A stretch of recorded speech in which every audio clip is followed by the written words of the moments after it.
Kyrie, a lot of changes going on in the aviation industry, but what are some of the biggest issues that the government should look at first?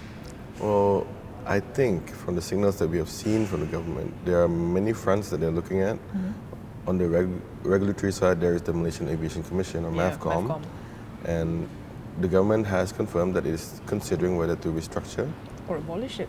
or abolish. I think we can assume that is a possibility that is in the air. MAVCOM, right? So if MAVCOM gets abolished, I think the question is what will happen to its functions Yeah. and the work that it has done over the past 3 years. And on the airport side, the government has indicated that new operators could come in for new airports, to develop new airports and to run them. And that means competition for Malaysia Airports Holdings Berhad. Less monopoly. Yep. And the monopoly is under review now, as Yeah. per their promise, Okay. Pakatan Harapan's promise during the election. And on the airline side, we see that Malaysia Airlines could be seeing a new strategic investor to take it forward. All right. Now, the loss-making airline has been in government hands since 2000, year 2000. And over the past 20 years, 19, 20 years, I believe we have seen that the government has been unable to fix it. Yeah. Still loss-making most of the time. Yeah. And billions and billions and billions of ringgit have been thrown at it.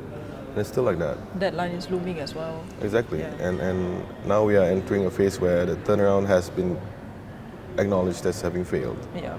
And we're not sure what is the plan moving forward, right? Yeah. From that perspective, I think the government is looking at multiple levels of issues, and the indications are that it is planning options for each one of them.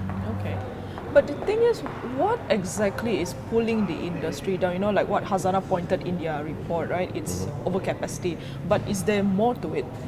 Well, overcapacity is possibly one challenge because we are a small market by any measure, and we have 4 domestic airlines, or rather airlines that call Malaysia its home market. We have 4, Yeah. 2 of which is under AirAsia. One is Malindo Air, now known as Batik Air, Yeah. and the other one is Malaysia Airlines. All right. Now, Khazanah has a point. All these 4 airlines combined, we have 1.7 seat per Malaysian population.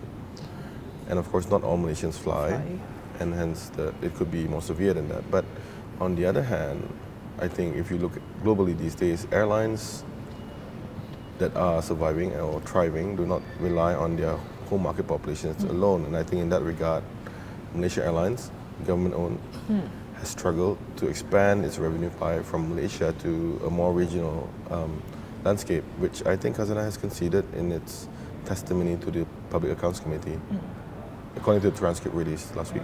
Okay. Speaking of Malaysia Airlines, right? Why does it keep failing? I think it goes back to the management challenges that the shareholders and management team has faced, right? Okay. According to the Khazanah transcript, the transcript of the Khazanah interview with the PAC released last week, its cost structure apparently is very competitive, right? Only 15-20% higher than AirAsia, which is one of the top low-cost carriers in the world. Now, with a competitive cost structure, the problem, according to Khazanah, is that it's not getting enough revenue in. And I believe the inference we can make from that is that it is not yet finding its appropriate business model. Okay.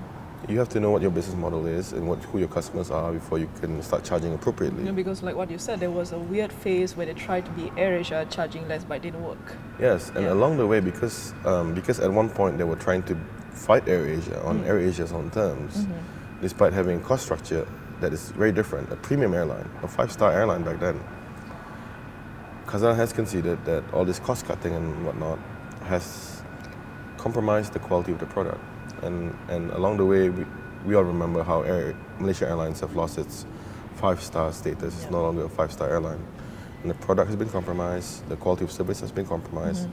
The cost structure is competitive, but would people fly it now? I think probably Malaysia Airlines need to do some soul searching as and when a new strategic investor comes in and decide where it want to be. Yeah. And so, but will, getting someone new, according to your story, you have 4 potential bidders, right? Will this help Malaysia Airlines? Well, that's a big if, and there's a big will, right? That's a big question. Will it help? That depends, I think.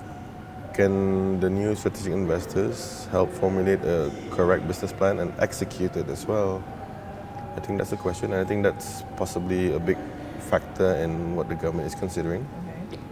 And of course, for the strategic investor coming in, the question is, will they be allowed to do the necessary changes Yeah. to turn Malaysia Airlines around? Around. Because if they're not given the leeway, I think we may end up back where we started.